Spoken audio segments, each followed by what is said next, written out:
নমস্কার বন্ধুরা, আশা করছি সকলেই খুব ভালো আছেন। আজ একটা দারুণ জিনিস আপনাদের সাথে শেয়ার করব এবং যে জিনিসটা আমি শেয়ার করব আশা করছি আপনারা এর আগে এইরকমভাবে কোনোদিন হয়তো ভেবে দেখেননি। যে সুন্দর কথাটা আমি বলবো তার সাথে মেবি আপনারা কানেক্ট করতে পারবেন। আমাদের জীবনে কেন আমাদেরকে ইকোনমিক্যালি ভাইব্রেন্ট হওয়া খুব প্রয়োজন, কিংবা নিজেকে বেশি পরিমাণে শক্তিশালী হওয়া প্রয়োজন, সেটা সামাজিক, আর্থিক এবং সব রকমভাবে চাকরির ক্ষেত্রে হতে পারে, পারিবারিক হতে পারে এবং নিজের ডেভেলপমেন্টের দিক থেকেও। যে কেন আপনাকে শক্তিশালী হওয়া প্রয়োজন, সেটা আর্থিকভাবে হোক এবং কেরিয়ারিস্টিকভাবে হোক, যে দিক থেকে হোক, তার রিজনটা আজকে আমি আপনাদের সাথে শেয়ার করবো একটা গল্পের মাধ্যমে।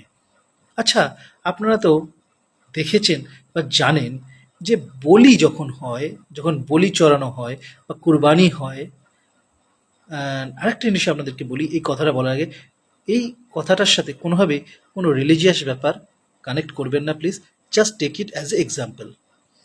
যখন কোনো বলি হয় বা কুরবানি হয়, দেখবেন এই কুরবানি বা বলিতে কাদেরকে বলি দেওয়া হয় বা কুরবানি দেওয়া হয়?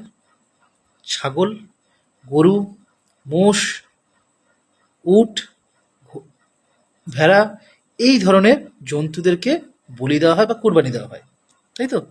আচ্ছা, কোনোদিন দেখেছেন যে কুরবানি বা বলিতে বাঘকে বলি দেওয়া হচ্ছে, বা সিংহকে বলি দেওয়া হচ্ছে, বা হায়েনাকে বলি দেওয়া হচ্ছে, নেকড়েকে বলি দেওয়া হচ্ছে? কোনোদিন দেখতে পাবেন না। তার রিজনটা কি বলুন তো? তার রিজনটা হলো এটাই যে তারা এতটাই শক্তিশালী, তাদেরকে আমরা কোনোদিন বলি দেওয়ার কথা ভাবতেই পারি না। আর এটাই হয় আমার আপনার সাথে, দুর্বলদের সাথে। বছরের পর বছর, যুগের পর যুগ, শক্তিশালী সবলরা দুর্বলদের ওপরে তাদের থাবা বসিয়ে এসেছে।